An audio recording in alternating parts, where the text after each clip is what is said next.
আমাদের সরকারের আমলে কিছু জিনিস নিয়ে আমরা নিজেরাই খুব বিব্রত। আমরা এগুলো অ্যাড্রেস করার চেষ্টা করি। তার মধ্যে একটা হচ্ছে ভুয়া এবং মিথ্যা মামলা করা, আরটা হচ্ছে মিথ্যা মামলা করে মানে মামলা ঘটনাটা হয়তো সত্যি, কিন্তু অনেক ব্যক্তিকে সেই মামলায় আসামি করে আপনার এক ধরনের মামলা বাণিজ্য করা। সেটার থেকে পরিত্রাণ পাওয়ার জন্য আমরা বহুবার চিন্তা করেছি, বহু কিছু চিন্তা করেছি।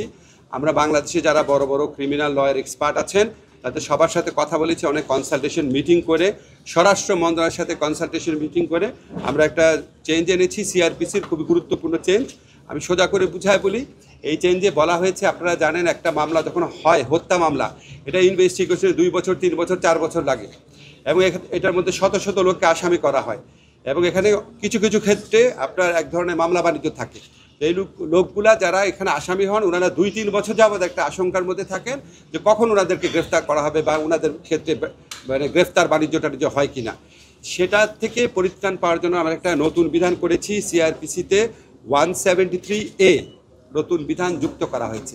এই নতুন বিধানে বলা হয়েছে পুলিশ কমিশনার, এসপি বা এসপি পদমর্যাদার কোনো জেলার এসপি পদমর্যাদার কোনো পুলিশ কর্মকর্তা উনার নিয়ন্ত্রণাধীন বা এখতিয়ারাধীন কোনো বিষয়ে বা কোনো মামলার বিষয়ে উনার যদি মনে হয় যে এটা করা যৌক্তিক, তাহলে উনি ইনভেস্টিগেশন যে অফিসার আছে সে ইনভেস্টিগেশন অফিসারকে বলতে পারে যে তোমার মামলার তদন্তের ব্যাপারে একটা প্রিলিমিনারি প্রাথমিক রিপোর্ট দাও, তদন্ত করে এখন পর্যন্ত কী তথ্য পেয়েছো একটা প্রাথমিক রিপোর্ট দাও।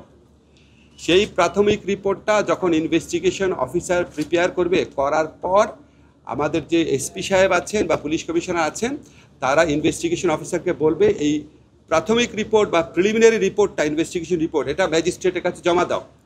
ম্যাজিস্ট্রেটের কাছে জমা দেওয়ার পর ম্যাজিস্ট্রেটের কাছে যদি মনে হয় যে এই মামলার মধ্যে 100 জন লোককে আসামি করা হয়েছে, তার মধ্যে 90 জনের ব্যাপারে কোনো অভিযোগই আসলে নাই, কোনো 90 জনের বিষয়ে কোনো সাক্ষী নাই, কোনো এভিডেন্স নাই, কোনো ইনসাফিসিয়েন্ট এভিডেন্স, যা এভিডেন্স আছে সেটা ধর্তব্যের মধ্যে না, তাহলে উনি সাথে সাথে প্রি ট্রায়াল স্টেজেই ওই মামলা থেকে ওই আসামিদেরকে যাদের বিষয় বা যাদের বিরুদ্ধে কোনো সাবস্ট্যান্টিভ বা সাফিসিয়েন্ট এভিডেন্স নাই তাদেরকে ওই মামলা থেকে মুক্ত করে দিতে পারবেন।